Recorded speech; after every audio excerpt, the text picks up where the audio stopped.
Hi, I'm indie fantasy author Melinda Kucsera, and today I'm coming to you with a very special episode. It's our first group episode, and we're bringing in the break-ins. So I'm going to hand it over to Scott and Josh to explain who the break-ins are, and then we're going to meet the individual members who could make it here today. And then at the end, we'll hear about those who couldn't make it here today, so you get a taste of like what they're working on and what to look forward to, and maybe an estimate of when. All right, introduce us to the break-ins. All right, I'll just do a quick little start. The long and short of it is we are an indie author group. So it's a group of 16 people that have banded together to, unite our minds and combine our ideas and try to make a career for ourselves in the indie author game. Josh, would you like to add anything? No, I think that's pretty good. I mean, the break-ins kind of started as like something that Scott and I wanted to do to kind of improve our network, and so really that's what it's all about. It's just about kind of like, yeah, as Scott said, getting together, banging our heads together, coming up with ideas, experimenting with stuff in terms of marketing and campaigns, and talking about our work together, and basically just being support people for each other. And that's so important, being an indie author, is having support, like having people you can talk to. For many years, I did not know anybody and nobody to talk to. So I can testify that is like something that's very necessary for indie authors, for any author. So it's awesome that you guys were able to form a fellowship and get that. That's the first time we've been referred to as a fellowship, and I like it. It's the first thing that came to mind when I heard about you guys. I'm like, they're the fellowship of the indie books. Yes. Okay. And just like the fellowship, we do a lot of things wrong. That's right. Yeah. Yeah, I've been holding on to this for a while. Should I not be? I don't know. Oh no. Yeah. His eyes are turning black. Hold on. Let me. All right, so we'll have to come back to the Lord of the Rings comparison, because Lord of the Rings is my jam. And now I'm wanting to know who's the wizard, who's the hobbit. Who's Boromir? That's the real. That's true. And who is Sauron? I mean, there's 16 of you. Then you've got enough to cover the whole cast. Can we say that Sam is Pippin? Can we all just agree on that? Sam is Pippin. That's fair. Yeah. That's fair. Yeah. I just saw them live, actually, Merry and Pippin. They were performing in Toronto. Yeah, completely off topic, cool. But I did just see them live. All right. So now that we've heard what the break-ins are, let's go around and find out what your individual projects are. So to keep this from getting crazy, because I'm sure on everybody's screen we're in a different order, I'm just gonna call your name, so that way we don't end up talking over each other, because that can be really hard for listeners, and we want to make it easy for them to enjoy this episode. So since Josh, you're the next square next to me, let's start with you. Yeah, awesome. Yeah, I'm Josh Walker. I am the author of this book here. It's called The Rest of the Gods. It's a novella, actually. This is the start of my series called The Song of the Sleepers. And the first book is called An Exile of Water and Gold, and it comes out in June. It's kind of like my attempt at fusing epic fantasy with elements of whodunit, kind of classic murder mysteries, and real world science related to bioluminescence and the way that trees network together. So there you go. That's very cool. That is it. So it's set in your own unique second world fantasy, or yeah, absolutely. Very cool. All right. Anything else you want to say about the Exile of Water and Gold? I'm kind of like head deep at the moment in the editing game, so I'm kind of pulling all the strings together to get book one ready to go. But I'm really excited to obviously share it with people, and I'm hoping that it hits with a bunch of different readers, just because I think I've got a lot of different elements going on in there. So yeah, and if you ask me after book one comes out, I'll explain how I got inspiration from the first Toy Story movie to write this book. You should come back, and we should do an episode just on you and your book, and you should talk about that. Awesome. Just sign up and save that story for that, because I think that would be very cool. And if we do it now, I think it might get lost. So let's do that on a dedicated episode when you're ready. And then we're going to go to the next box over from you. We've got Francesca. Did I get that right? So tell us about your project. So I am the author of the grimdark novel Easeless Reach. And it is full of sunshine and butterflies, as grimdark is often included in. No, it's a girl. She bonds with a dragon and shenanigans occur. But I released this last year in June, and I am currently working on book 2 and still going about that. So that's been fun having to do that. So That's awesome. So well, you said sunshine and butterflies, so we know that's not really what's in grimdark. What grimdark elements, just out of curiosity, do you incorporate in the book? Just a lot of there is let's see, what type of grimdark elements do I include? All of them.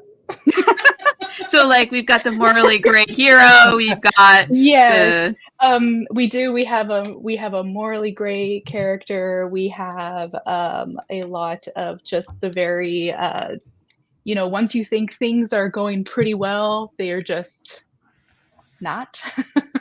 And then there is quite a bit of death and gritty violence, but nothing too insane. I mean, but yeah, it can get pretty dark pretty fast in there. Okay, that's cool. And then we're gonna go to Sam, who's the box under me. Hi everyone, my name's Sam Paisley. I'm the author of the Elements of Time series. You can see book 1, The Winds of Change, right here. Right now there only is book 1, but the rest of the trilogy is being worked on. And basically the series is, I like to call it a crossover between Avatar: The Last Airbender, Star Wars, with a little bit of Stargate and Supernatural thrown in there. So maybe on the other side of the spectrum of Easeless Reach, it's very much meant to be a fun action adventure, but then underlying that, a lot of what I hope are deeper themes that can resonate with people of all ages and be something that's really enjoyable to reread. So book 1 came out last July. I'm currently working on a big project / release type thing for kind of late summer this year. It won't be book 2, but hopefully it'll tide people over for fans of the book and be a nice little surprise.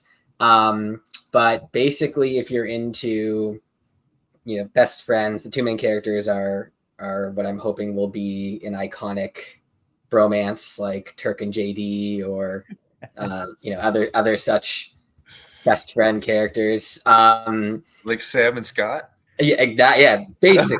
I mean, if you're into that, if you're into elemental magic, if you're into good versus evil, but also really complex characters and plot lines, and a story that took a decade to write because it was so many strings pulled together, then this might be for you. That's wow. Yeah, I know that feeling, taking it 10 years to get just one story, because it's just, yeah. I blame the characters for that. It's all their fault. I had nothing to do with that. Somebody's got to be to blame. Yeah. It's always the characters. They're always to blame. They're always the ones who are not following the outline, who are not making the story work. It's almost like they come alive sometimes. Oh God, yeah. Mm-hmm. Yep. All right, let's go to ZS. Yeah. Okay. I'm ZS Diamante, or Zach. Everybody calls me one or the other, or they call me Zed if you live in those other countries. That was for you guys. You're welcome. I'm the author of the Stone and Sky series, which is now a whole bunch of books, which is pretty awesome. The Stone and Sky series is a classic style epic fantasy adventure, kind of old school fantasy with those good old school found family vibes, and adventure and magic and good versus evil. Think like Dragonlance, those kind of old school classic style fantasies. So, yeah. Stone and Sky came out August 29th, and everything else keeps just coming out. So I guess. So what are you working on now? Yeah, so Stone and Ruin actually comes out on June 4th, so it's not actually out yet. So this one comes out June 4th. And that's book 4?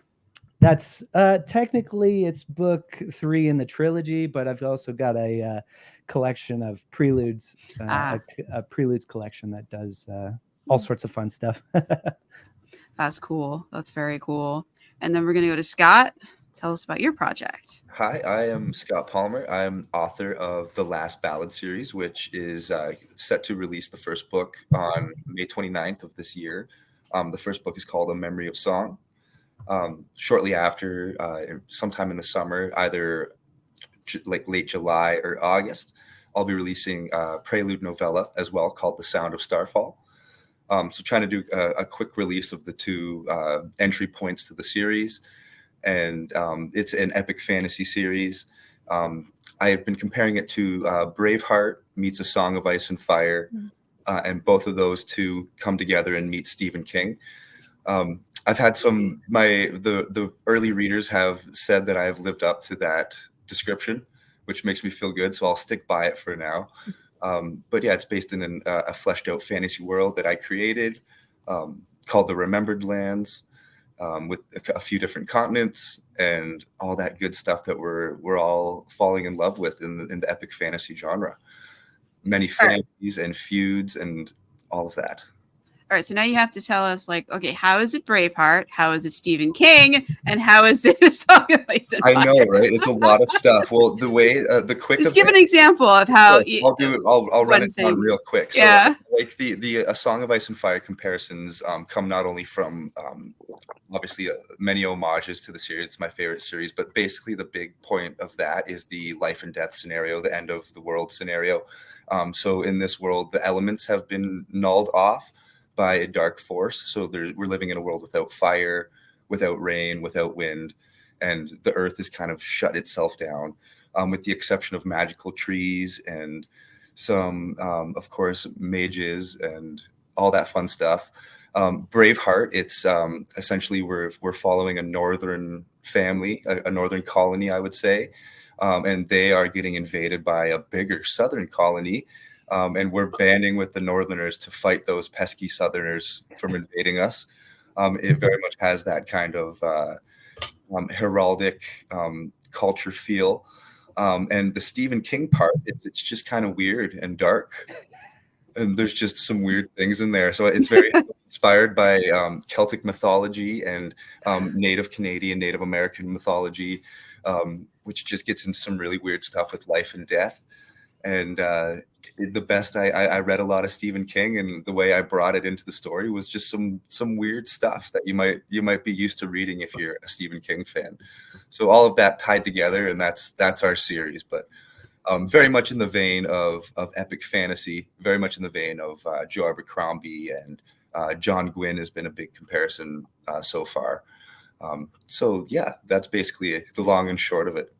That's cool. All right. So if you're living in this dark world, there's got to be mushrooms. You've got to have all kinds of stuff with mushrooms because they are just wild on Earth. The things that they do. You caught me. There's definitely mushrooms are a big part of it. Mushrooms are an integral part of a very important scene. So you caught me. It's the break-ins are the sad gardeners. I can't. I laugh because I also have my own enchanted forest. Yeah. We all. So I'm also a gardener. That's right. Yep. All right. We had some other folks, but I don't see them down below. So I guess they. I think left? Both Isaac and Jonathan were having some internet issues. Okay. Does anybody know enough about their project to? Well, Jonathan's been on here multiple times. We know about his projects. But Isaac's, does anyone want to speak a little bit on his project or? Lots of yeah. Isaac's got a book coming out in May. I forget the release date. I believe it might be the week before Scott's. And it's called The Dragon Legion. And it's kind of like epic military fantasy in the vein of David Gemmell. And it's really good. It's really, really good. I've read it. The cover's fantastic. It's going to be really, really cool to get out there. Filled with dragons, filled to the brim. Dragons. So no, special note to mention. That has no dragons in it.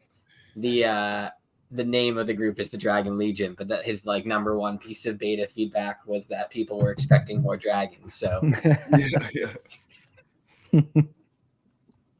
That's cool. So we've talked about your current projects. Now let's hear, how did you guys become the Break-Ins? Like, did somebody have the idea? How did you all meet? Yeah, it was Anybody want to take that? kind of it was a weird organic thing that we had no idea what we were trying to do.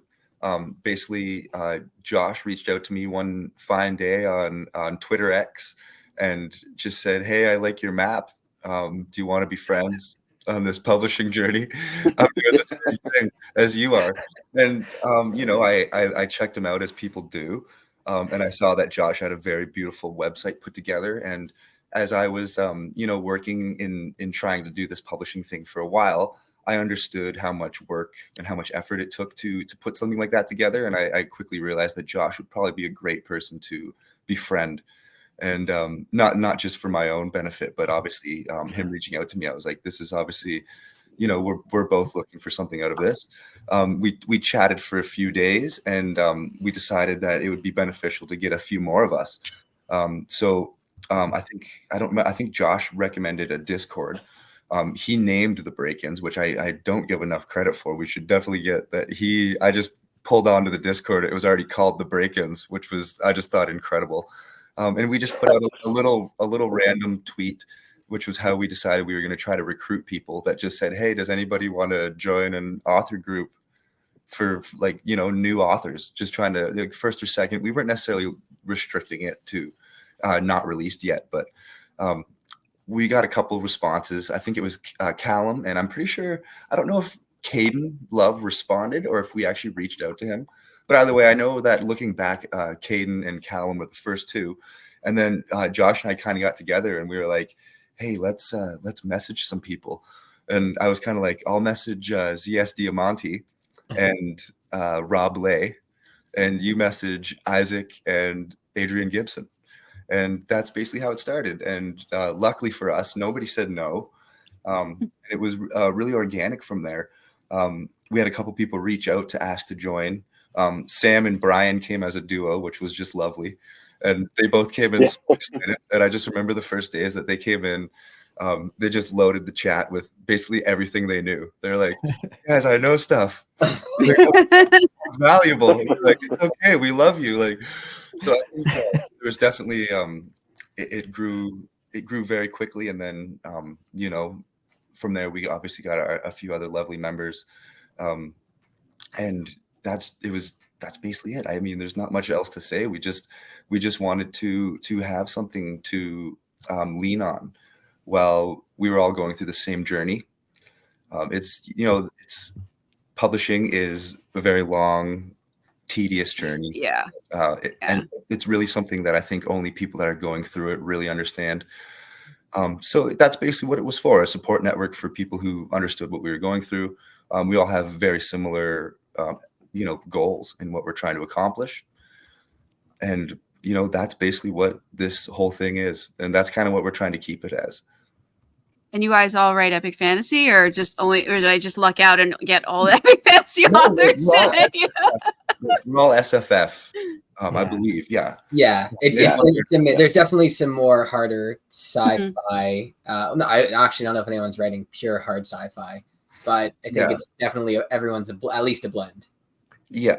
I mean, Jonathan's basically, sci fantasy, but it really leans more heavily into sci-fi. I mean, I would say, right? But I don't know, when he describes it when he came on, it was kind of, I was getting definite Dune vibes, but like maybe the way he described it, it felt more like Dune, but more fantasy leaning than the technology, because like sci-fi is more like what, why does something work? How does something work? In fantasy, you're like, well, Yeah. it just works. There's magic, You're right, yeah, and I think that's kind of Brian Wilson's project as well, which the Forsaken Planet book number 2 just came out, and The Power of the Stars. Mm-hmm. The Sons of the Prophets. Sons of The Prophets. Son of the Prophets. That's book 2. Yeah. The Forsaken Planet, book 1. I think book 1 I can. Yeah, that just came out the other day. Yeah. And, Actually, I've and got is, book 2 here as well. is all that listed on the because Jonathan gave me a website for you guys, which it's going to be in the description in the show notes. So I guess are all of your projects listed in there so that readers can get more information, or well, listeners who can get more information about you and where to find you from that link? Yes.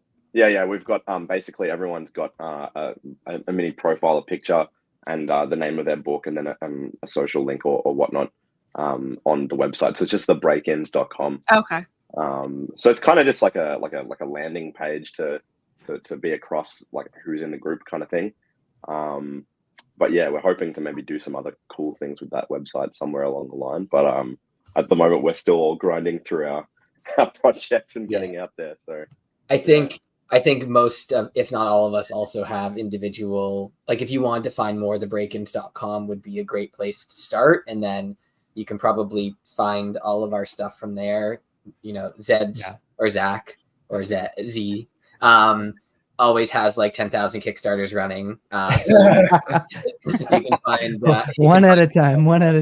Yeah, Kickstarter's kind of they get very upset if you try and run more than one at a time. I've run a couple myself, and if you fulfill them too fast, they get upset at you, which I ran into because I have to finish everything, then run the Kickstarter, and then immediately fulfill it and get it like done so I can move on to the next thing. Apparently they're not used to people fulfilling like immediately. Like I'm saying, I sent the surveys out as soon as everybody's credit cards cleared. The books were on their way to people before Kickstarter even paid me. It was like too efficient. Kickstarter's like you're giving too much money to us right now. We got to slow you down. I had to argue with them back and forth for weeks before they finally like let me put the next one on pre-launch. And like it was like, I'm not going to be running it like soon. I just want to start collecting interest on it.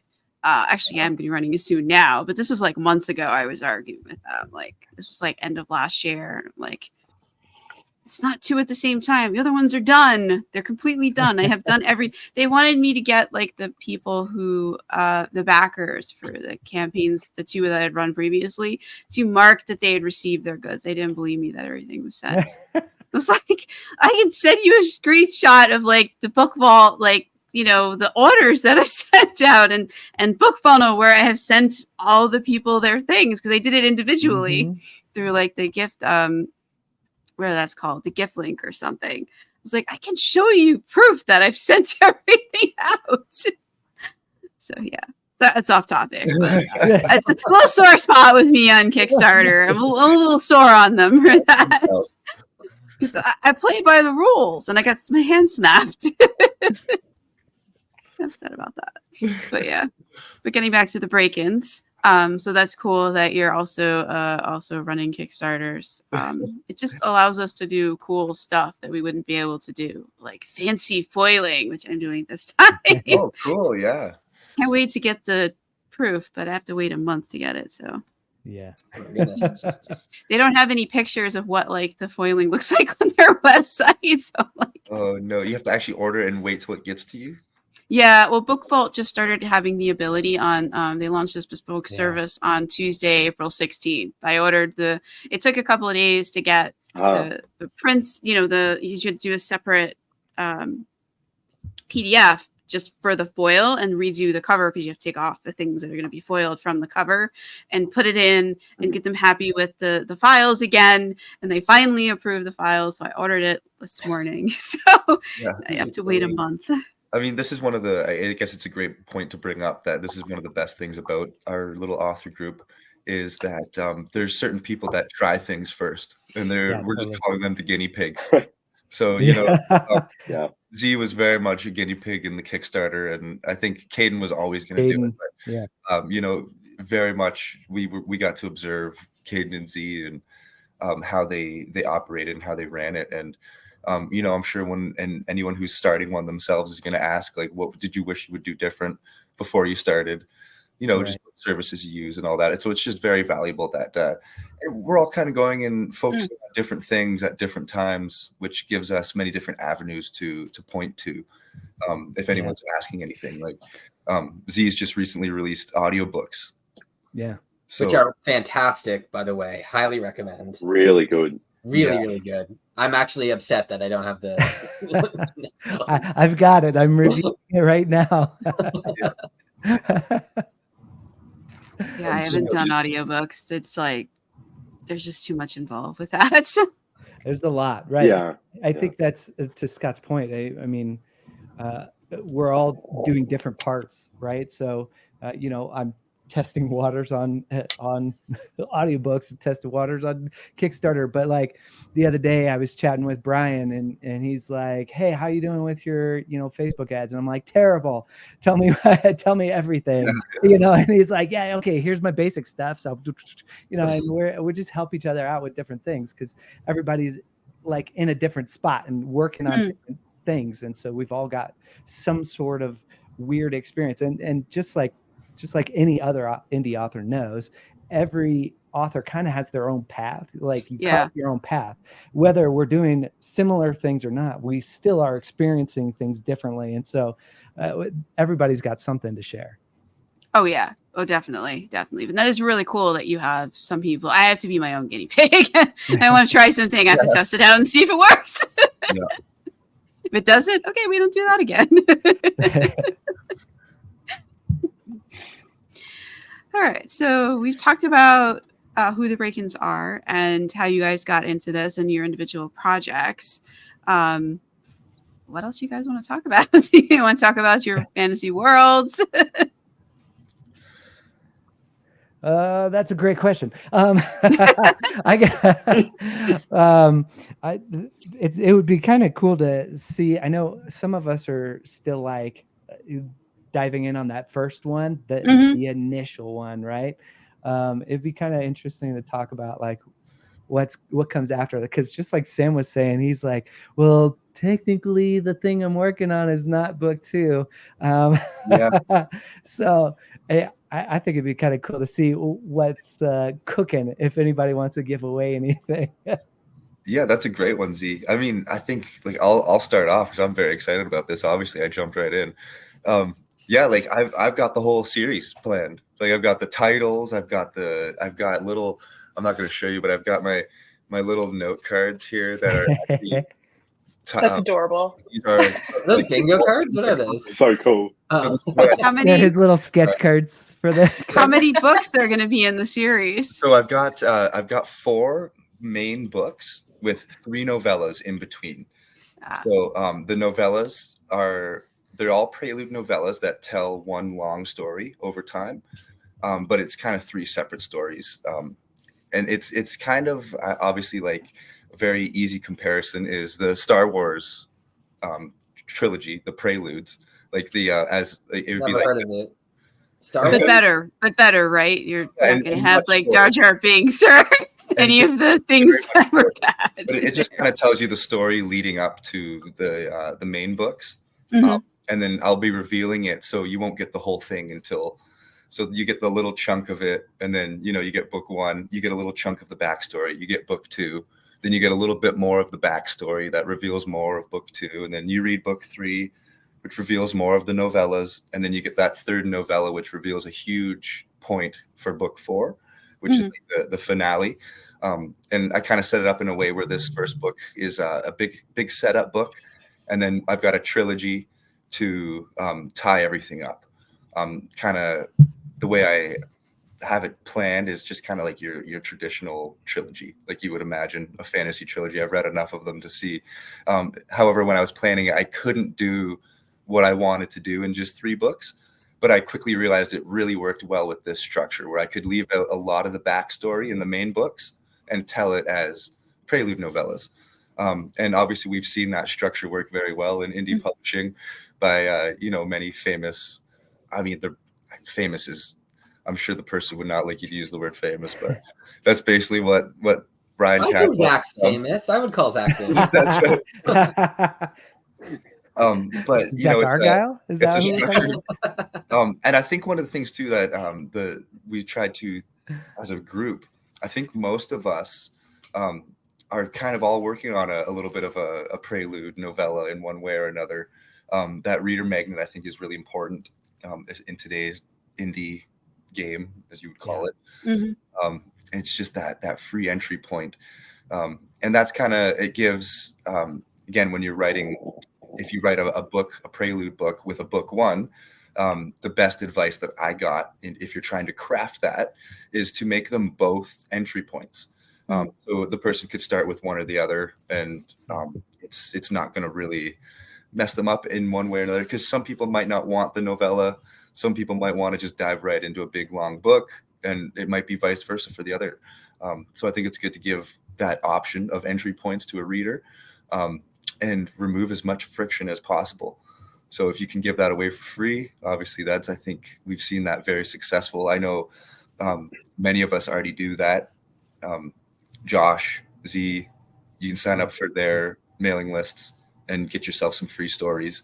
And like high quality stuff too, right? Like you don't just write, like these are fully edited, fully professional quality stories, right? Mm-hmm. And that's kind of something that I think that we've all focused on. But the funny thing is I'm just about to publish my first book. So I don't know, like I have this big, long plan, but of course it's not going to go how I think. And No, it never does. Z, along your way, I guess you would be the best person to ask this. Like, how much of your initial plan has gone the way that you kind of thought it out back, say, what was it, 2 years ago, year and a half? Yeah, a year and a half ago, and I quit my job and was like, I'm doing this. Yeah. No, definitely not all of it. That's for sure. Yeah. Some pivots along the way, I would imagine. Oh yeah, you definitely pivot along the way. But I mean, you're talking about something really important. The reader magnet thing is a huge deal. And even before Stone and Sky came out, I finished writing Stone and Sky first, but then I went back and did all these preludes. Now, in fairness, I thought it would be fun because I knew a reader magnet was important, but I thought it would, like, I had all these characters that I was like, man, I wish I had more time with them. I wish I had more like page time with these guys because they're so much fun. And so that's what I did. I ended up I was like, I'm just going to write 7 prelude stories about 7 different characters that you meet in Stone and Sky. And then, I never planned that I would actually, make a collection out of it and print it. But then I started giving those out. Gosh, I mean, 6 or 7 months before Stone and Sky even came out. And so, you're already starting to give people a feel or a vibe of what you're reading before you even get to the book, right? And I had a lot of people giving me great feedback, like loving it. They're like, "Oh my gosh, it's like D&D, like we're meeting all our friends before we go on an adventure." And I'm like, "Yeah, exactly. It's so great." And it's, I think the reader magnet thing was a huge reason why my launch with Stone and Sky went so well. Was because I already had people who were invested in the world, right? And so that's why the reader magnet is so vitally important. And of course, things are going to shift and change. I didn't know the preludes were going to become a collection, but like I started realizing, I was like, man, this might be long enough for me to print and everything. And then I did. And when it came out with the launch of Stone and Sky, people were buying both books. And I was like, well, that's kind of awesome. This is great. It is. Like it was a bonus I didn't even know was going to happen. And so, yeah, that's one of those pivot things for the better. Usually you want to pivot for the better, right? Yeah. Oh yeah. But I mean, you don't know until you do it if it's going to be for the better or the worse. That's right. That's so right. you're just taking a chance. That's it. Well, I got a character who says, see, says, it's the characters that yeah. throw all the plans off. That's right. He says, you don't know what you don't know until you know it, right? So you're going to find out as you go. Oh, I got to make a shift. Oh, that's not good. Let's fix that. So yeah, it shifts all the time. Oh, of course. That sounds like a Yeah. Cole line. Was it Cole? That's my guess. It might have been Cole. I'm trying to remember which book it was in. I've written so many books in the last like 6 months, and my brain is. Yeah, and it's weird too because you're drafting one book and then you're editing another book. Yeah, and then Editing another one. you're revising a different book. So it's like Right. that's been one of the weirdest things for me. I think is like, holy, and then you're also trying to do all this marketing stuff and Yeah, book promotions and it gets pretty crazy. Yeah, it's Wait one of till those you have things. 20 books published. You'll be like, wait, I did this in some book and I need to refer back to it and I No don't remember joke. now. I feel that That's way my right problem. now. That was me earlier. I was like, I know we did this in another book and I want to refer to it, but I don't remember exactly what this character's name was. oh my, yeah. I loved having the audio. So I got the audiobook review for Stone and Sky, and I was like, okay, let me review it. Let me go through it. And I loved going through it because I was like, oh yeah, that's a detail I could totally like mess with in book 3 since I was still editing it. And I was like, this is great.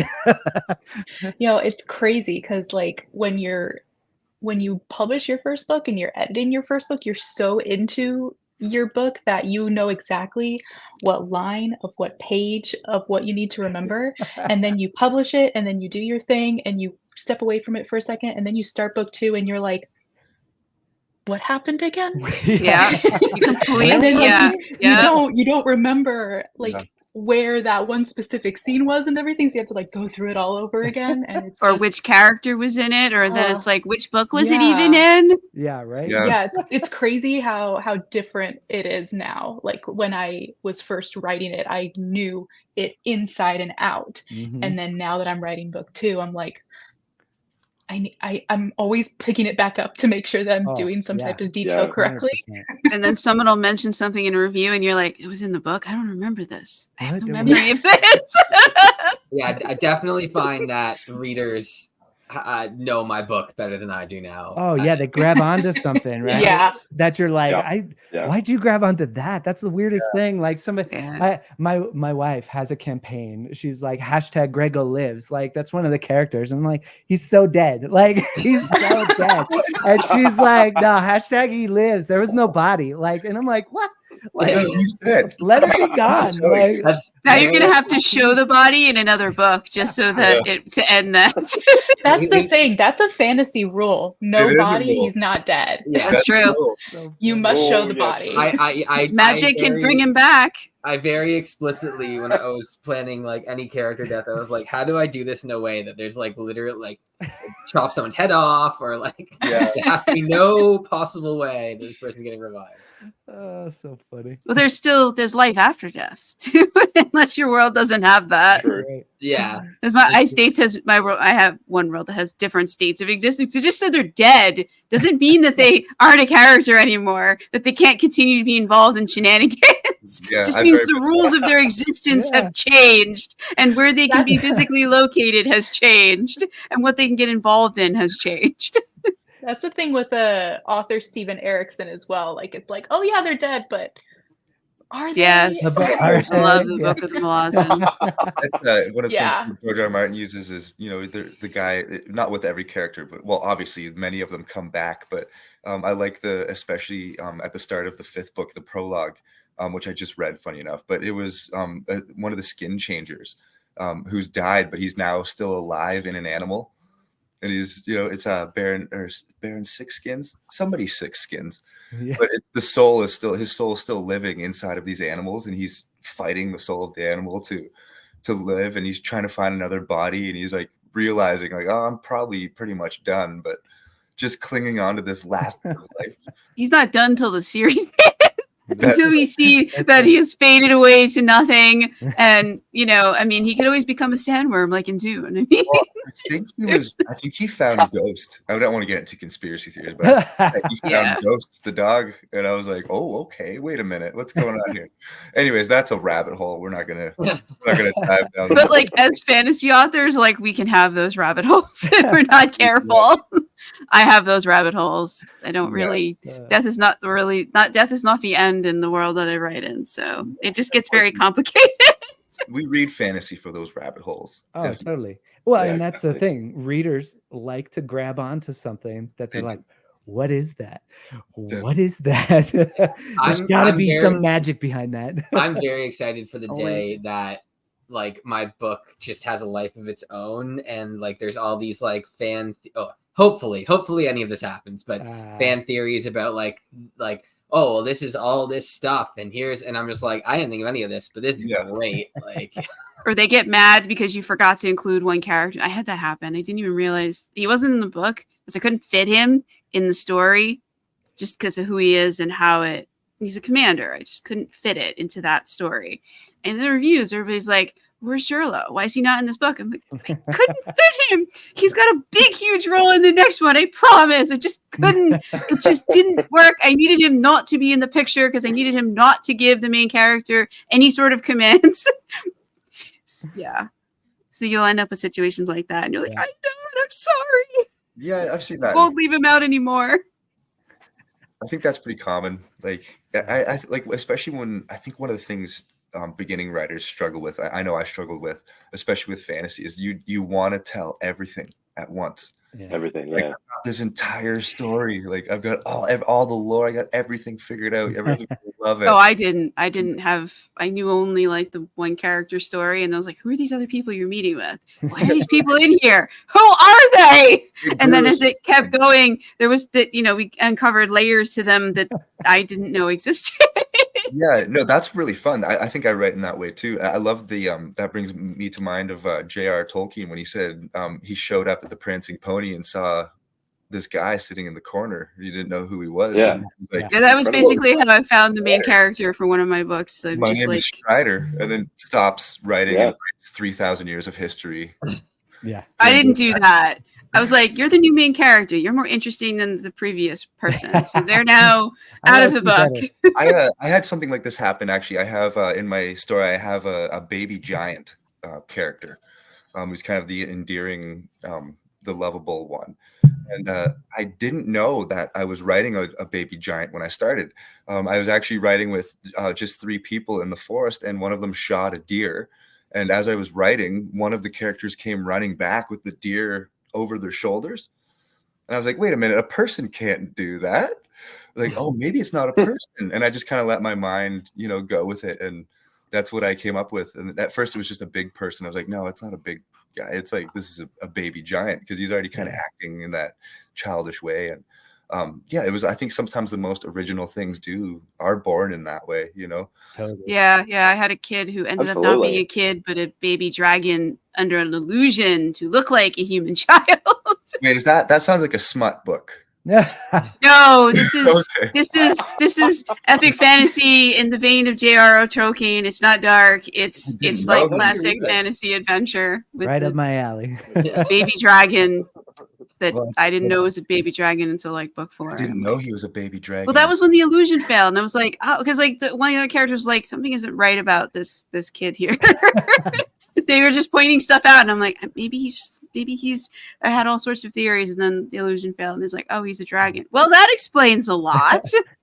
I think that's part of what makes writing so fun, because when you can walk into a tavern and you meet this random dwarf that you've never heard of, and he's arguing with one of your characters, and you're like, wait, why are they mad at each other? Yeah. What is going on here? And then he's got this bald, hairless gnome who's also a mute and has a bunch of random rune tattoos. You're like, what is that guy doing here? And then I think that's the funnest thing, because when you're going on the adventure with your characters and then meeting these other new characters, it is so much fun. It's like so rich because you're experiencing the adventure with your characters, and that's why I love writing. That's why I love it. But it's also frustrating because you have no idea where they're going. You have a vague point in the future, like a vague thing you want them to get to, and you have no idea if they're even going to get there. Oh, I definitely got better at plotting. Yeah. Oh, I do. Nope. I am the worst pantser in the entire world. I plan nothing outside of like names. And it's like when I sit down and write, I just write, and my characters take me wherever they're going to take me. It's crazy. The characters speak to me. I don't speak to the characters. And Like it's kind of, and so I understand like kind of like that frustration where you're like, I wish I was a better planner. I truly do. I've tried so hard, but it's just not the way that my writer brain works. But it also like comes to like the point that like Scott was saying, that like you find those random characters that you just fall in love with and you want to continue writing more. Like I found a character while I was writing book 2, where this like woman was in this fight scene and she was not meant to survive this fight scene. And I was reading it over and I'm like, she's too cool. She's too cool. I can't get rid of her. I don't have the heart to kill her now. And so now she's like a pivotal character in my book. And she has like a major role now, and it's not something that I had ever planned. And that's one of the things that I super enjoy about writing as well. Yeah. Oh yeah, I love that. And then there is a certain point in the book where you like have to like rein the characters, like, okay, I get that you want to run off and do all the cool things, and I want you to do all the cool things, but this has been 100,000 words, and you have to actually achieve something. At the beginning of the book, we made a promise to the readers, and even though I'm the only one who read it, you promised me that you would do this one thing. You need to do the one thing. And get on it. But also, it's pretty cool that like this level of like creativity can occur whether you're a serious like plotter or not. Like the one thing that I always remember, Ryan Cahill, who you might have heard of, obviously, he talks about this a lot, but he had a character just flip a coin. Oh yeah, we're gonna pause for a drink. Hold on, we'll explain that in a second. He just had a character flip a coin, and then that character became like one of the most central kind of like villain characters in his whole series. And but you know, he also says that he plans everything out pretty much to a fine point in terms of the ending of his story, so he always knows where he's going. And I'm kind of similar to that as well. I kind of like, I'll give myself a very rough chapter by chapter outline, but I don't really stick to it. But I do know where I start and where I end. Totally. And it still gives me the room to kind of like throw these random moments in. Like I had something really similar to Francisca, where I had a character who basically I wrote to die, and now I just can't kill her.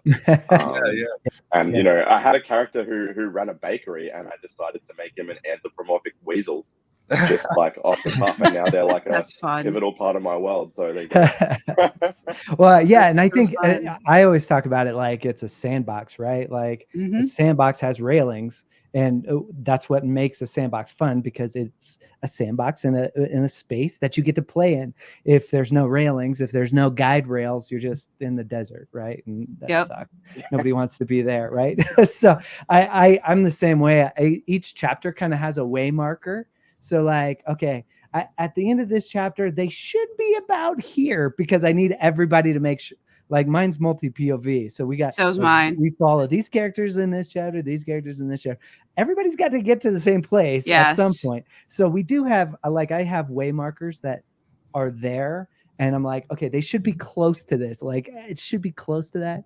And then you herd cats in between. Yeah. And then every once in a while, I'll have like old, it is herding crazy cats. lady aunt that I have to name later and then figure out who she is later, right? But for the most part, I don't put extra characters or anybody in there. They just happen along as we go. You find stuff along the way, right? Like you're on that journey. Like I think somebody said it already. Like you're just on the journey with the characters.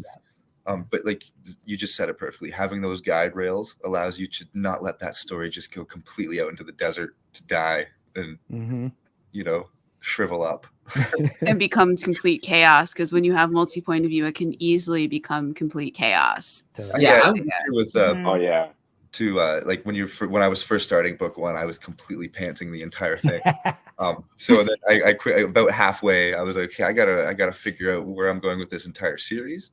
What am I doing here? And like it comes from like I wrote a couple novels before this that were just, they'll never see the light. They're not very good. But I knew that when I was writing those that they weren't very good.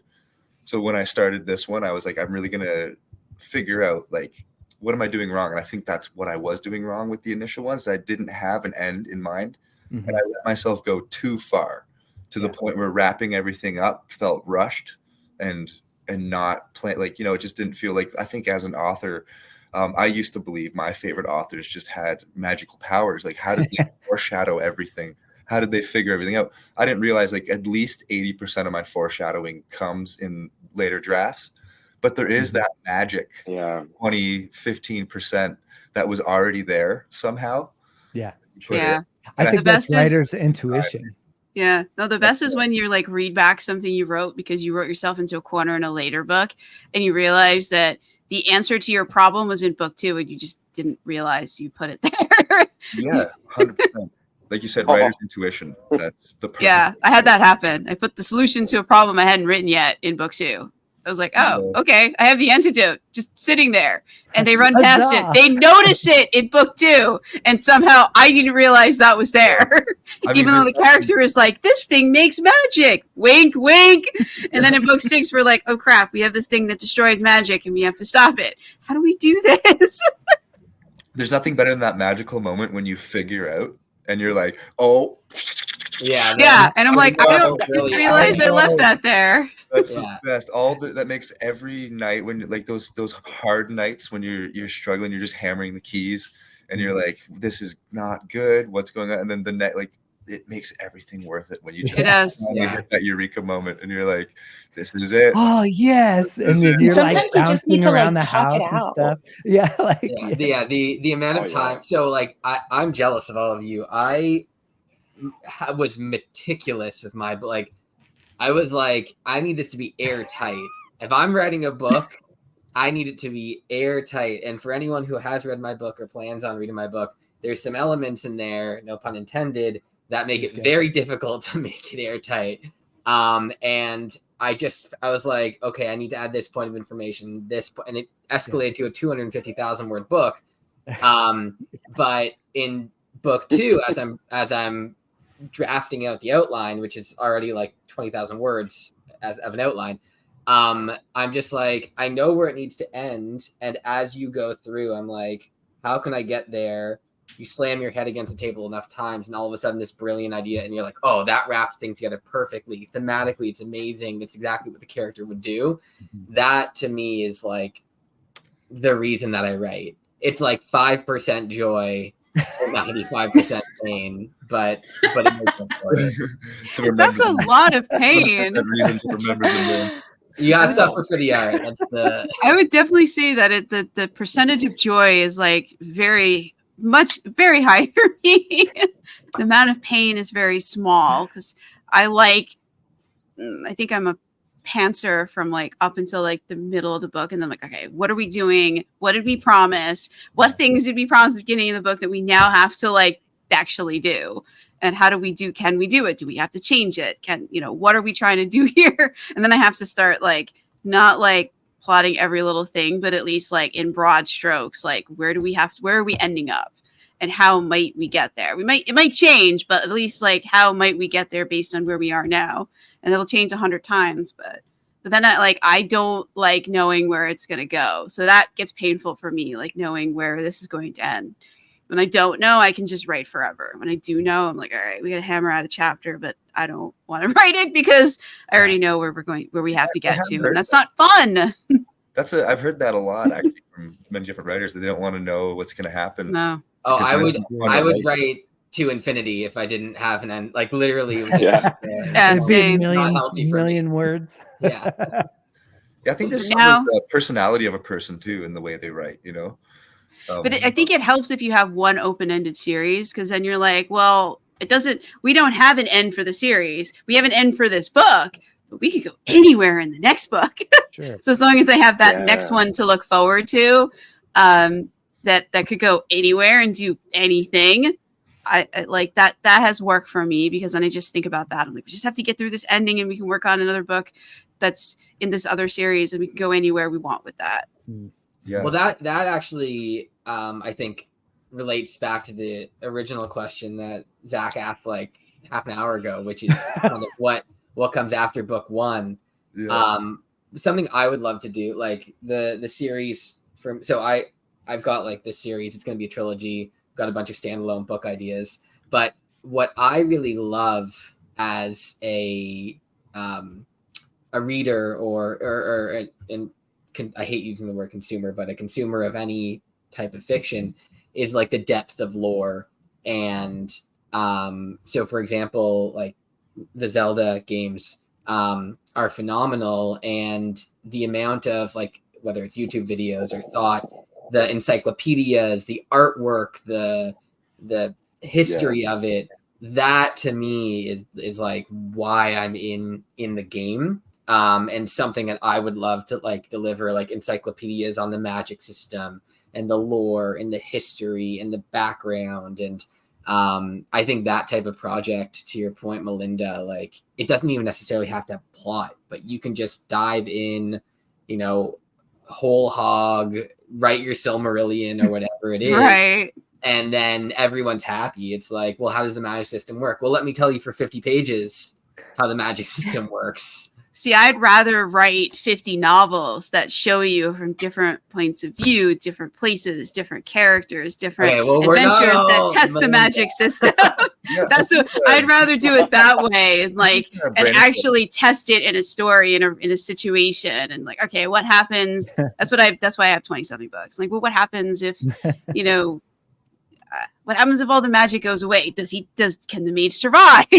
No. Okay. Well, well, then now he's got to stop this magic from going away. Like, you know, like just trying different things to see what happens. Yeah.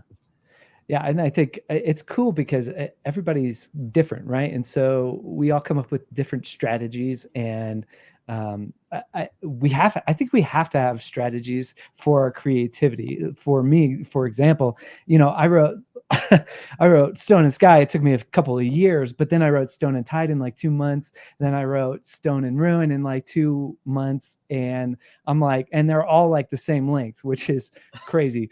But I got to the point where I'm like, okay, I get how I write now. I get how the process It'll works change. for me. Totally. Yeah. And like the book I just finished, that's at the editor right now, like the process was a little bit different, and I love that. And so what I kind of decided for me strategically was, okay, so now I've got to start thinking about how am I going to write all these other books that I have planned. Okay, for me, it's like, okay, I'll write a book in Finlestia, which is the world of Stone and Sky. I'll write a book in Finlestia, but then in between that book and the next Finlestia book, I'm just going to write a book outside of Finlestia. Where's it going to be? What's it going to be? I got all these other plans. Okay, let's just tackle one of those. And I think it'll keep the creative juices, for me, strategically, it'll keep the creative juices flowing. Whereas, okay, I'm not just stuck in this one world all the time.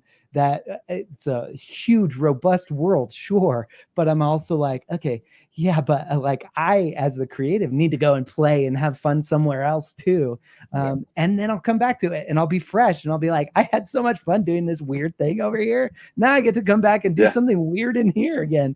And I think I admire that, because I can't seem to escape my one world. I've written all 24. Well, now it's 27. There's 3 books that aren't published yet that I'm releasing in maybe May or June. That I am. That's incredibly impressive. But I can't escape that world. I keep coming up with ideas, and the character's like, wait, we could do it in here. We could test this idea you had 2 months ago that you forgot about, but we didn't forget. We know. And I'm like, all right, let's. And then I just never write anything outside of it. I can't escape. That's a wild amount of books to have written. Like, kudos to you. I hope in my lifetime to have that many out. But to your point, Zach, like, yeah, I've got in my brain like a very hard sci-fi book that I'd love to write, and then a couple fantasy books, like one that's like far more like similar to yours, like Griffins and Dragons and that kind of stuff, and one that's more of like swashbuckling. And I don't know about everyone else, but I feel like obligated to finish the Elements of Time series first, because people are already invested in that. Yeah, I'd recommend that. If you wait too long, they forget about it and you won't sell very many books. And it's harder to revive a series that people have forgotten about than to just keep the momentum going. So I do recommend and it's sticking with it, because I have not stuck with it and started other series. And you're trying to set a foundation, right? You're like, as a brand new author, you're like, I don't have a back catalog for people to go back to. So let me hard press, let me knock out what I'm already working on and give people a completed series, so that they have I do have a back catalog now. So now when I go out and release something else, it's like, great, what are we doing now? Yeah. And oh, hey, look at all these other books that he's already got, and it's a completed series. Let me go check that out, right? And as a brand new author, all you hear is, oh my gosh, you don't really start making money as an author until you have multiple books out there, right? And you're like, well, I see where they're coming from, but there are strategies that can work. So yeah. I'm trying to complete some of the series I started. I started publishing in 2016, and there's several trilogies that I didn't finish. You publish 3 books a year at minimum? One year I published 7 books. It was the pandemic. I was working from home and I didn't have a commute. But like normally, like, because I work full time, like I generally do about 3, maybe 4 books per year. I feel like we should be interviewing you. I'm an open book. Open 20 books.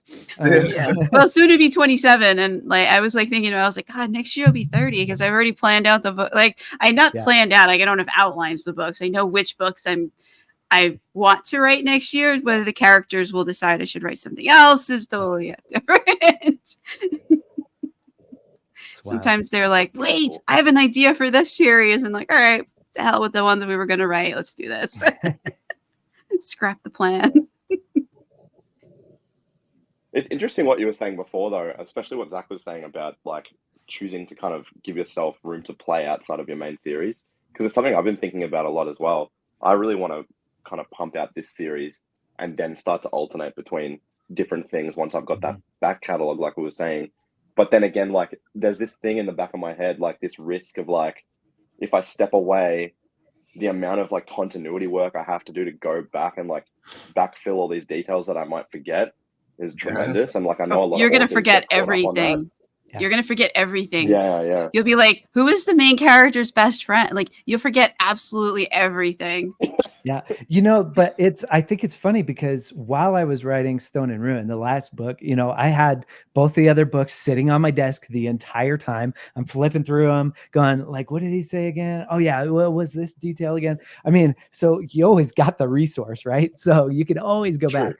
But I found that the book that I finished writing a few weeks ago, before passing it off for developmental edits, I wrote that book in like a month and a couple of days because it was marinating so long. And I think it's important to for me creatively, I need to step away from, okay, if I'm in the same trilogy, it was hard for me to go all 3 books, like the whole trilogy, until completion, because I'm like, but there's also these other ones I want to play with, and they were just marinating, waiting. And sometimes it's hard to write what you have to write because you've got something marinated like that wants to get out, and sometimes you just got to get that out. Now that I've got that one out, I'm like, dude, I got this other one that I'm ready to do, and I got this other one I'm ready to do, because now that one's out. I've gotten it out of me and I've given it to the editor. Now it's in a different part of the process. I admire that. That's so important to say, like, even just writing in general, like if you're just working on writing the first draft of your first book, I encountered so many writers along the way that struggle to even finish a draft of something because it's hard. You're halfway through a draft and then start something else. Because it's way easier to just write the first chapters, and I think grinding out just through a single draft, let alone a whole series, is something to be said. So obviously very commendable to do that and go straight through a trilogy. But like you said, I think it's so important because you need that back catalog, especially as an indie author. And I'm not familiar with Brandon Sanderson, his publishing schedule, like how he started. It's about once a week. He's traditionally published too. No, so he's in a whole other ball game for the rest of us. Yeah. What I mean is that I don't know what he published first in like terms of Elantris, I think. Elantris, yeah. Like he'll write one book and then write something else in a different world. So obviously he does that, but no, it all links back. It's all part of like Cosmere. That's the but they're all different stories, right? Like, so it's all his big thing, but you can still step out of, one story and tell a different story. And I mean, he's superhuman. I think he had for himself. Sorry, Josh. I was just saying that's like the benefit that he's kind of built in for himself is that he's able to write in different worlds and kind of have that fun, but then he doesn't have to worry about, you know, forgetting all these back details because the story is intrinsically linked together behind the scenes. But he's It's also harder to do that though, because you have to make sure that the things that link are consistent. Because I have linked series and I have series that cross over, and it gets very complicated, especially when you're plotting a book that has many links or that is the link between different things. You're very constrained, and they can be very frustrating to write because you can't let your imagination have free reign because you have to, the guardrails are very close together and you have this narrow lane that you have to thread, and you have to be very careful that, like, okay, if we do this, I have to make sure that this happens or mention this because that's already part of the lore. That's part of the, or that this character is here.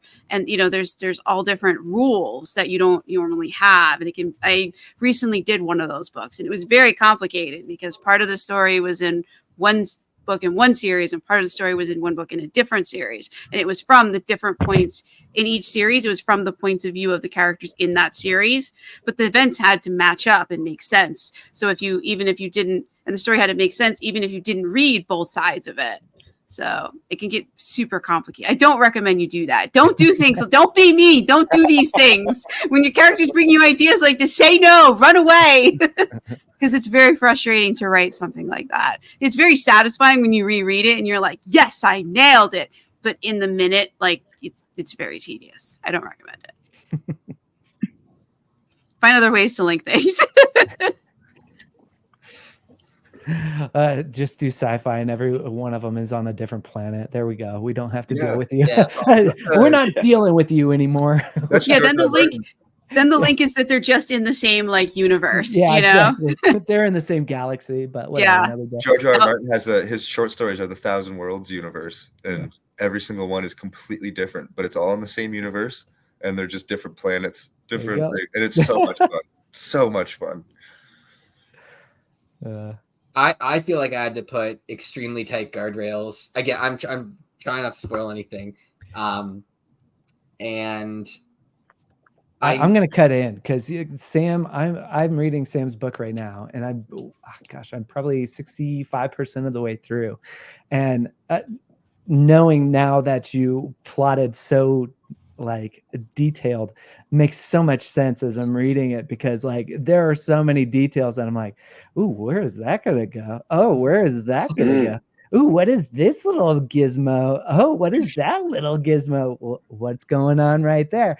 And now that I know you've detailed, now I'm going to latch on to different things that you don't want me to latch on to. And I'm going to wonder why you... and you know the author, so you can be like, what is that thing on page 75? Yeah, I need an essay answer on this.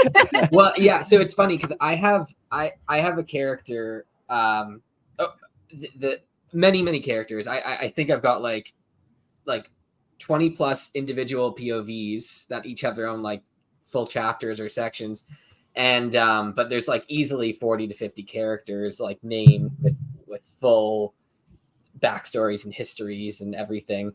And the main antagonist was such a puzzle.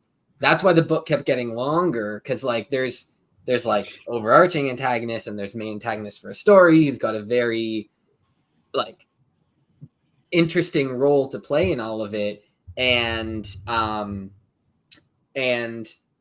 part of what he's doing, he's kind of a trickster. So I had to like let the audience know he's planning more, but at the same time, not let them know too much of what he's planning, but at the same time, make it make sense with the grander scheme of everything. And then once you get to the end, there's like even more reveals and have that all make sense. So the entire time, like every single chapter, I was like, okay, think through what the worst Redditor could say about your book and try to figure out how to fill that hole in a way that makes sense holistically. And that turned into like everything about the magic system and the timeline of the story in which events take place and why people do things. And what it was really important to me was making characters as competent as possible, so that you couldn't be like, I didn't want to just plot armor someone someone through something, especially because my characters are like one of my main characters is like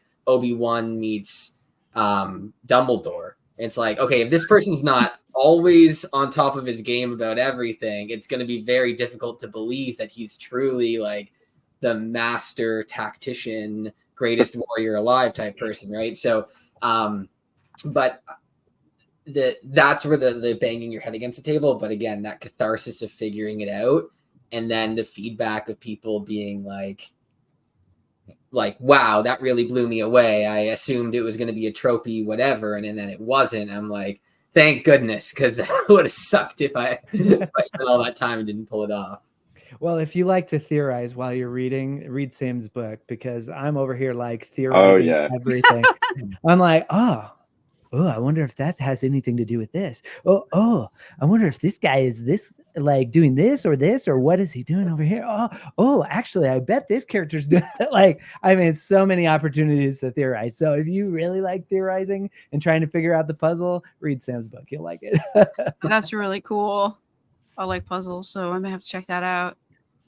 So, all right. So we've been on for over an hour, and we were going to talk about some of the members who weren't here. So I think now is a good time to segue into that, because I don't want them to get forgotten, and I want to be sensitive to everybody's time.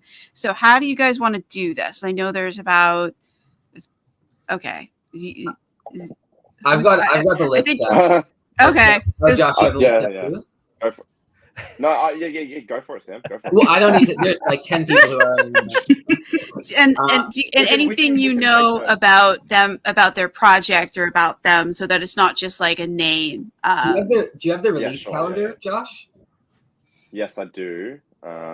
Yes, I do. Adrian Gibson, the Mushroom Man.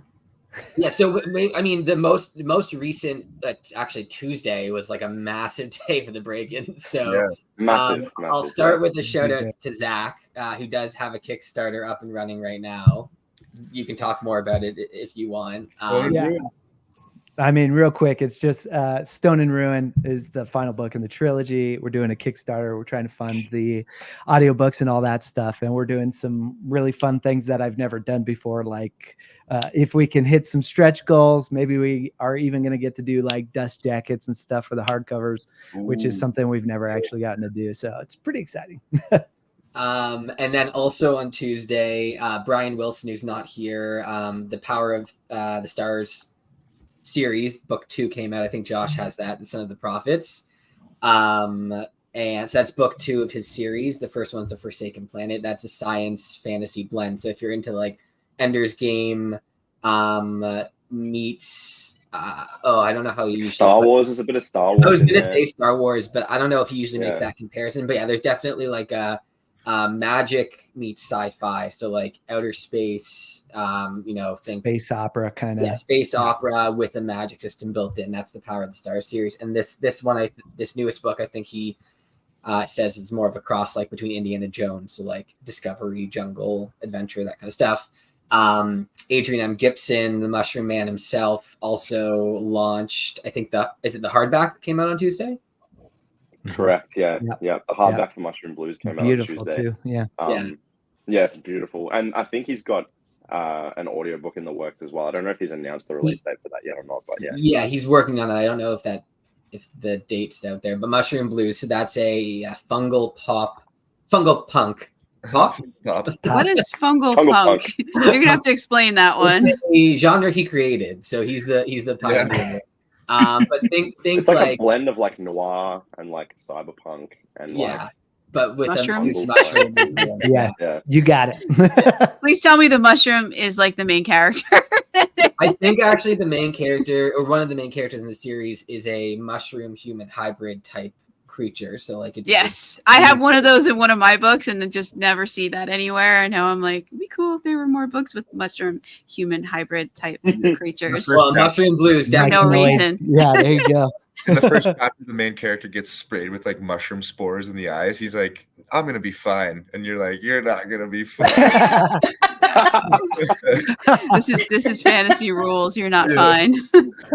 And then who else launched? Isaac yeah. was supposed to be on the call. Isaac Hill just did a cover reveal for his book, The Dragon Legion, which is set to come out Does anyone know the date? May 18th.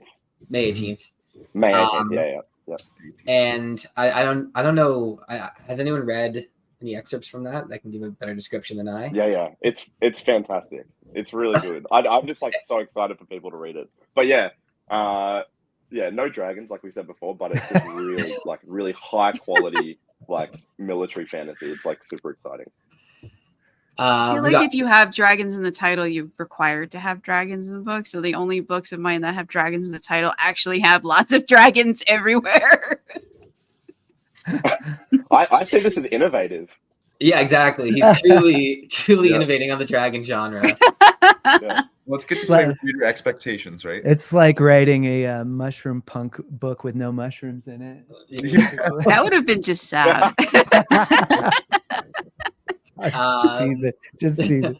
We got Caden Love, who just released Elegy of a Fragmented Vineyard, which is book 1 in his Tales of the Paladin. Yes. And he just released his prelude. Yes, well. Animorphs. Beast Call. Which I actually believe is free. It's free. It's his reader magnet. Yeah. And the Paladins of the Harvest is a dark fantasy magic system centered around harvesting the organs of young people and possibly babies, I believe, who were blessed or cursed in this instance with the gift of the magic system. So if you're into that level of kind of dark magic, a lot of political intrigue, definitely one to check out. And he actually was able to get his book into the hands of Brandon Sanderson recently because he's lucky enough to live in Utah, where apparently every famous author lives. So you're in good company if you pick up his book. We've got Jonathan, who you spoke to, I think, at least once. He's been on twice for his 2 different series. Yeah, your listeners and watchers are familiar, but the Molten Flux series, I think, did he also just release another one? Yeah, Blazing Flux came out a couple of weeks ago. Yeah. Yep. Yeah, we had fun with that one because it sounds like a horrible disease. Whom I miss? Andrew Watson, of course, the Fool himself, of Fool's Tale fame. Yep. He's got Harbinger of Justice, and I believe he's working on another project. I don't know if he's something else. Yeah, something else. But his is an Egyptian themed fantasy series, I believe. So if you're into, he describes it as Venom meets Aladdin. That's the. Yes. It's very accurate. Super cool. It's very accurate. That's wild. I can't even imagine that. That's just. I love Venom. The comic book version, not so much the Marvel movie versions. They got a little. They lost something in translation to film. It's hard to make a PG-13 Venom. Not really the character. But if you like Andrew, he's also got a YouTube channel and he's hilarious, so definitely would recommend checking out The Fool's Tale. Who else we got? We got Rob, is it Lee or Lay? Rob Lay, yeah. Rob Lay. Bobby Lay, that's what I call him. Bobby Lay. His Pathfinder, Pathfinder series, book I've got 1 that here as well. Yeah, I've got that one. Well, I actually do. Everybody runs for their shelves.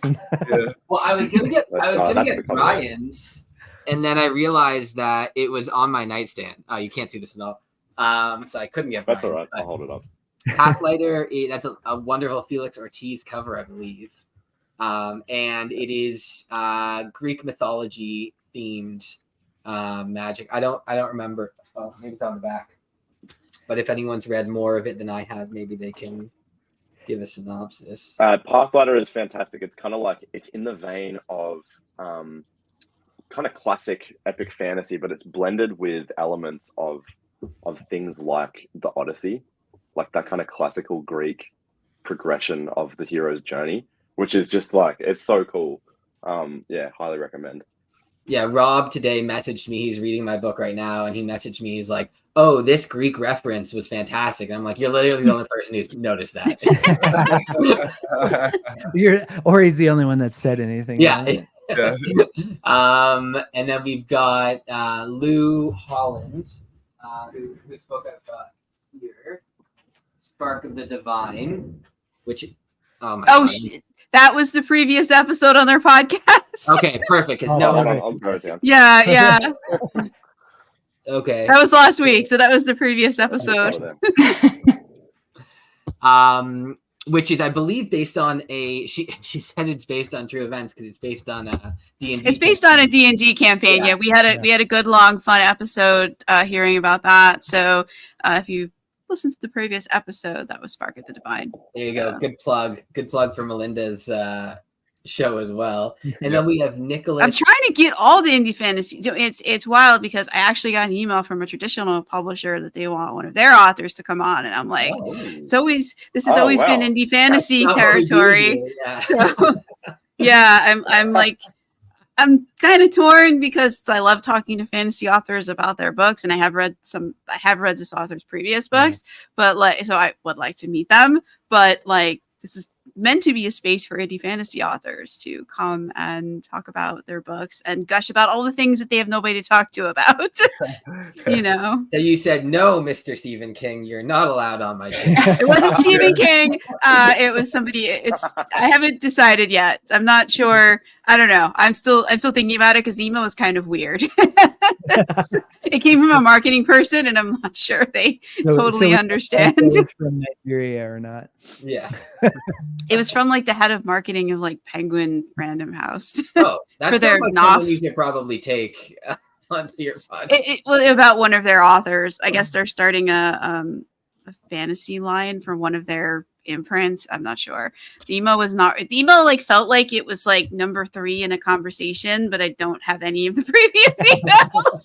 I just got CC'd on this one, and I'm like, I'm missing some context here.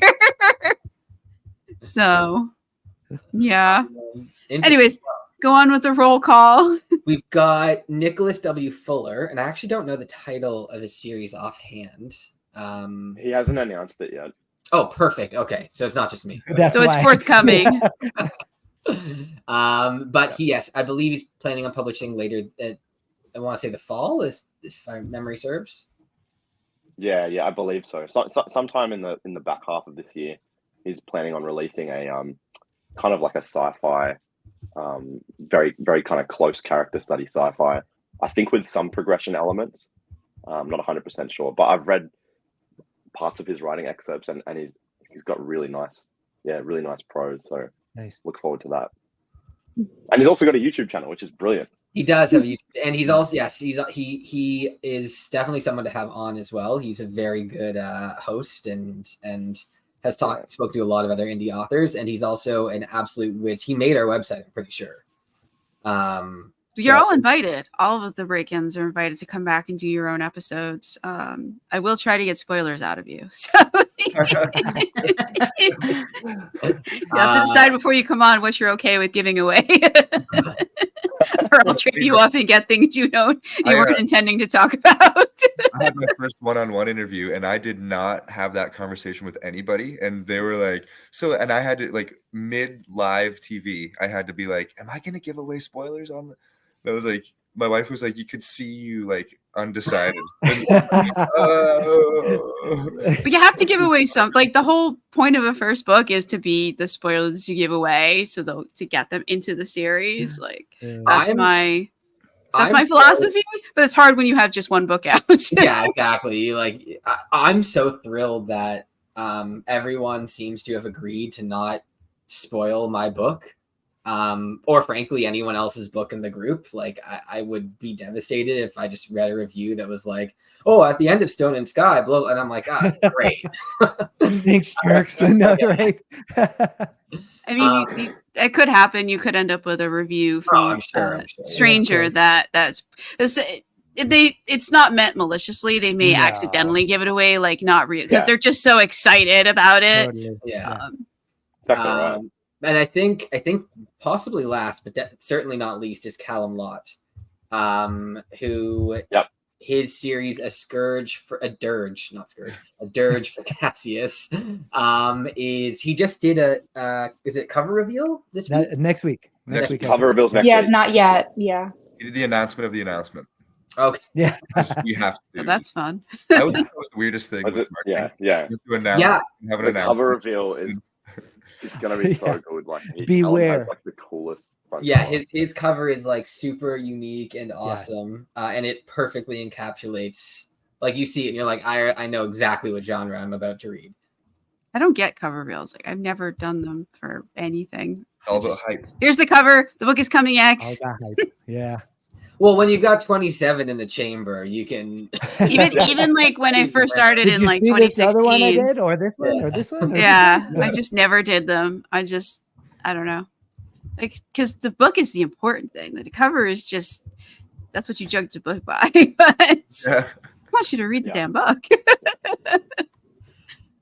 And I think that's everyone. I think Yeah. that's everyone. Yeah, Just we've rest. got If I miss someone, I'm gonna. feel and then terrible. obviously Scott's launching in May, and I've got mine coming out sometime. Yeah, so I think that's everyone. Good job, Stan. That's awesome. That was great. Thank you for giving us a little about them so that they're included even though they couldn't be here today. And hopefully you'll all come back at some point and we can do an episode just all about you. So you can gush about all your world building, your cool characters, all the things. Well, you have groups of people to talk to, but all the things that like other people who don't have a group of authors have no one to talk about. Because I want to hear it. Stuff. So it's nice to have somebody to just talk to for an hour about your world. Because none of us have time. Unfortunately, I would love to just sit down with Josh, Francisca, Sam, and Z and talk about our world for 2 hours. But we just don't have the time. Yeah, we're come here and talk to me about it. This And is then our- you can send them the link. we can write it off and be like, sorry, I'm booked for this is work purposes.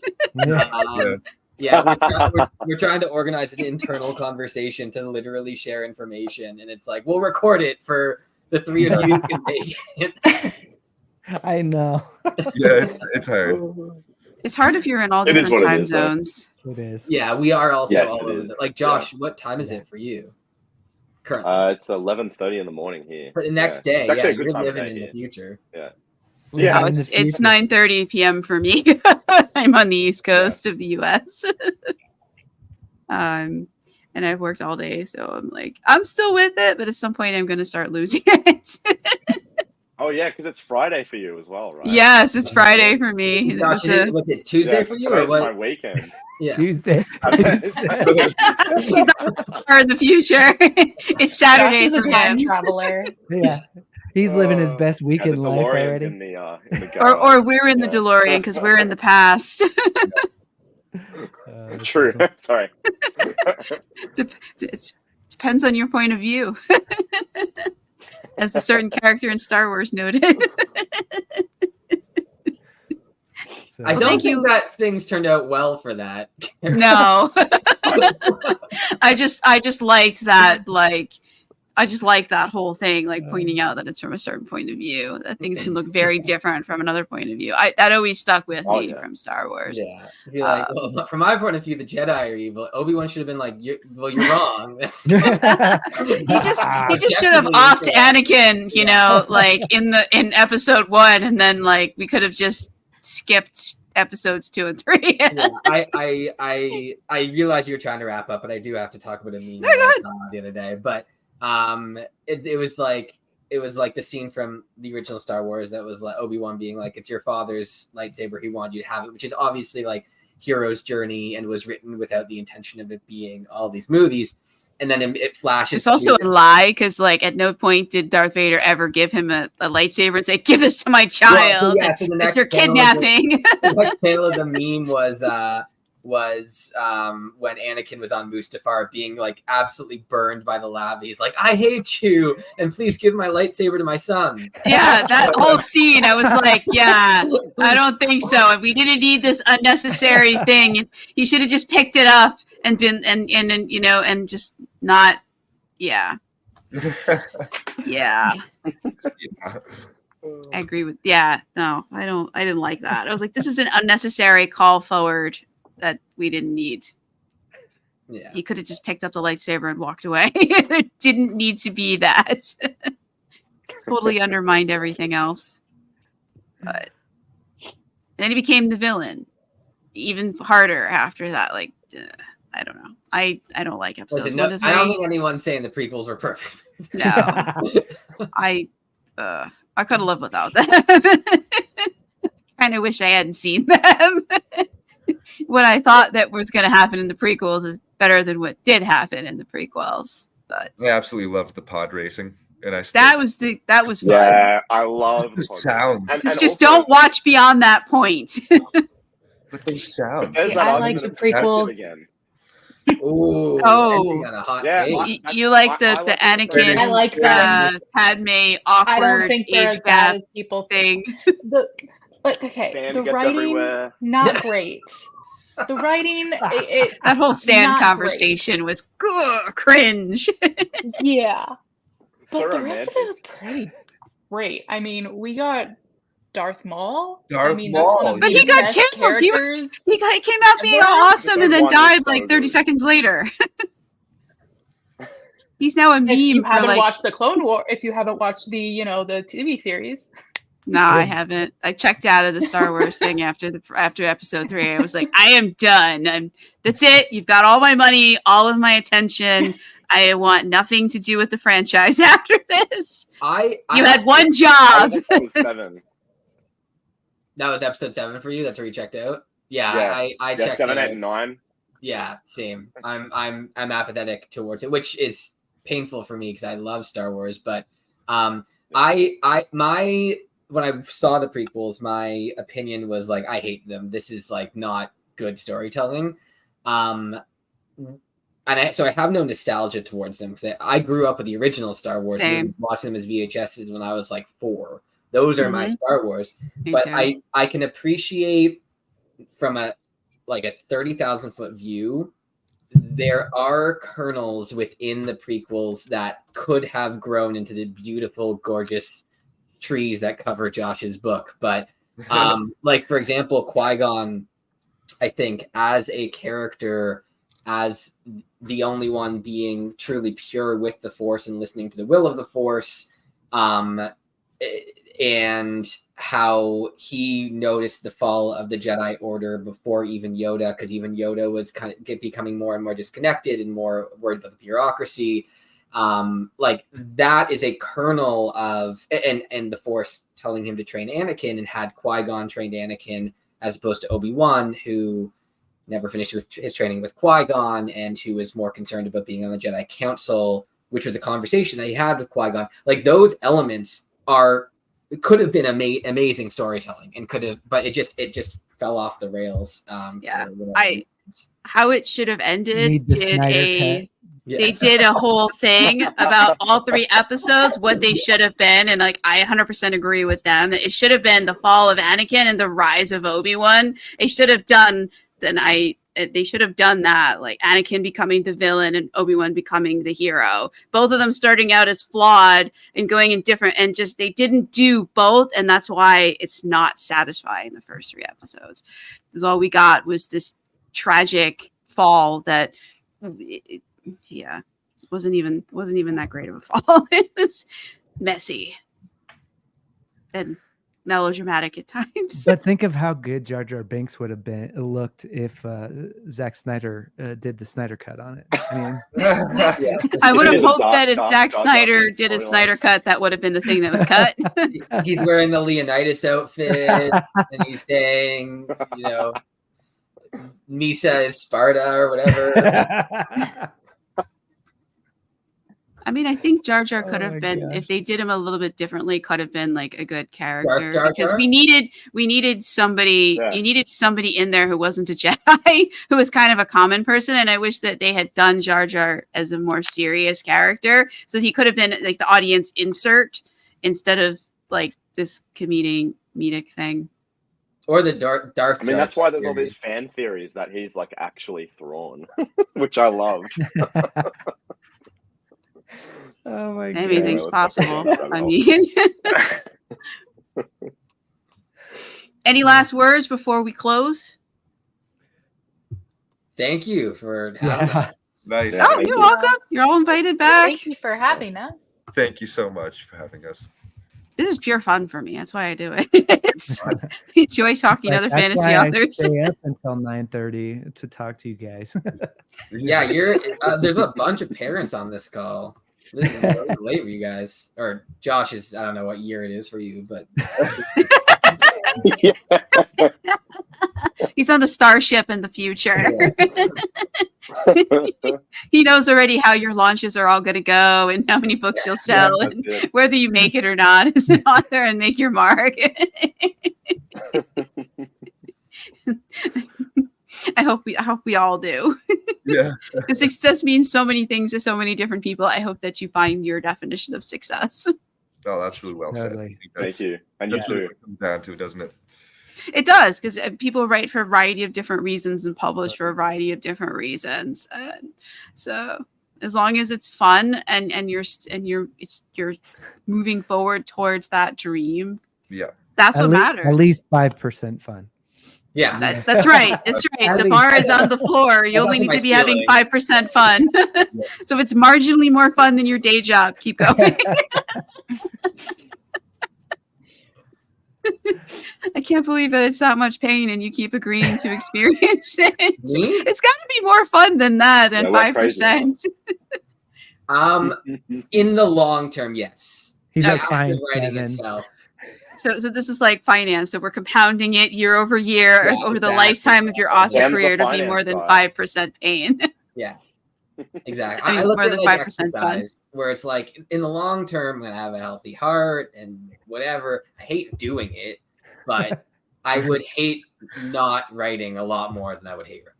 So then I don't hate writing, but I would hate. Okay, so then it must be more than 5% fun then. If you don't hate it. Oh, yeah, I don't. I yeah. can't quantify it. I'll give you 13%. Okay, all right. We'll accept that. 13. I think mine is like it's like maybe 80% fun and 20% like I'm tearing my hair out. Like Oh, that's Yeah. a good percentage. yeah, Yeah. like the I would say beginning of the same. fun. Mine's the editing part. Oh, I hate Plus editing. I love drafting. I love the beginning of the book.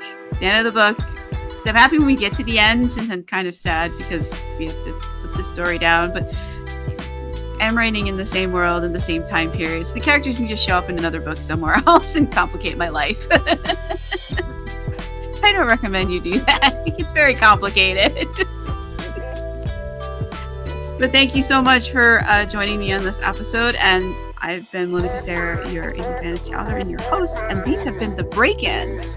And hopefully they're going to break out and come back in their own individual episodes. And hopefully that'll be sometime soon. So make sure to like, subscribe, follow all the things so that you can catch them when they come back. We're going to hold them to it. They're going to come back. All right. Thank you all. Have a great day or a great night wherever you are.